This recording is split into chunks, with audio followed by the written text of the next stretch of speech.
Hi, Natalie. It's nice to see you again. Thank you for inviting me to your classroom. Dr. Pompian and I have enjoyed having you in educational leadership this semester. Well, hello, Bill. It's nice to see you again, too. I hope you are enjoying your retirement. Oh, thank you. Why, yes.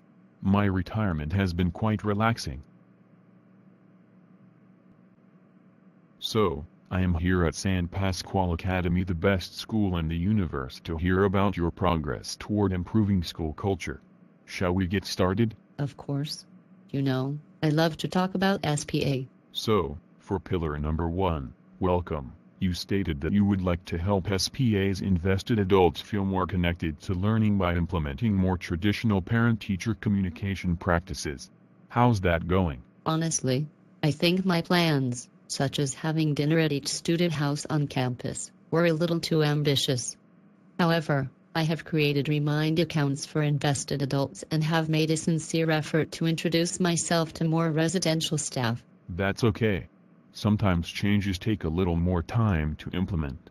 But, you're right, I did warn you that the dinners would be a little too much. You'll get to it eventually. Yep. Phew. I was a little worried you would be upset that I had not totally followed through. Thank you for being so understanding. So, on to pillar number 2, do no harm. If I remember correctly, you were very excited about this pillar because it complemented the work you have participated in with positive behavior intervention supports and restorative practices. How have the talking circles and effective statements been going? Oh, I am so excited to tell you that I have been rocking the do no harm pillar. I completely geeked out and exceeded my commitments. I actually combined the do no harm philosophy with restorative practices to completely rewrite my old gamified behavior plan. I am forcing myself to use effective statements, restorative questions, and talking circles as my main form of classroom management. I even had my students role-play the questions. My classroom has become so peaceful. Excellent. I am so proud of you. It sounds like you are really helping your students. I hope you are able to share these successful practices with your colleagues. On to our next pillar, pillar number 3, choice words. You already stated that the effective statements are going well.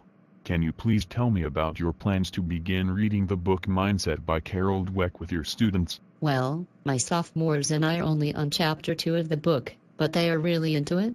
They grasp the big ideas of fixed and growth mindsets. Also, I shared the text with their invested adults at back to school night.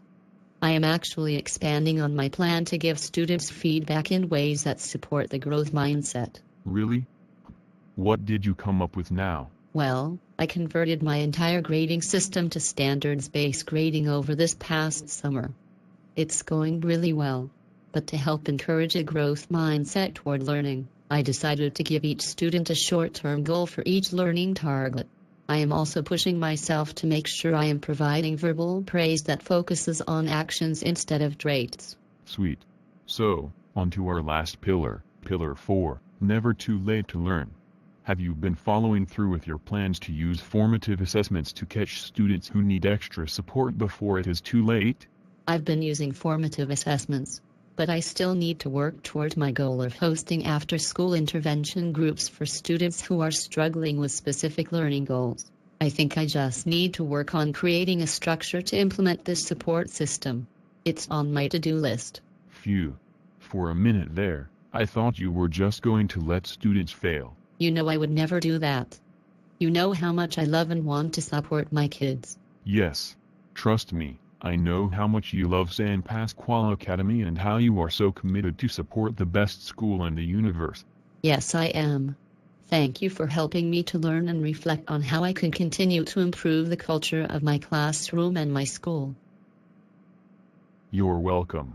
Well, I'm off to go visit the next best school in the universe. I hear it's somewhere on an island just off the coast. Oh, geez, come on now, there can only be one best school in the universe. Got it. Just don't tell Dr. Pompian, okay? Deal. All right, Bill, It was so nice to see you. Thank you for visiting my classroom. You're welcome. Bye, Natalie.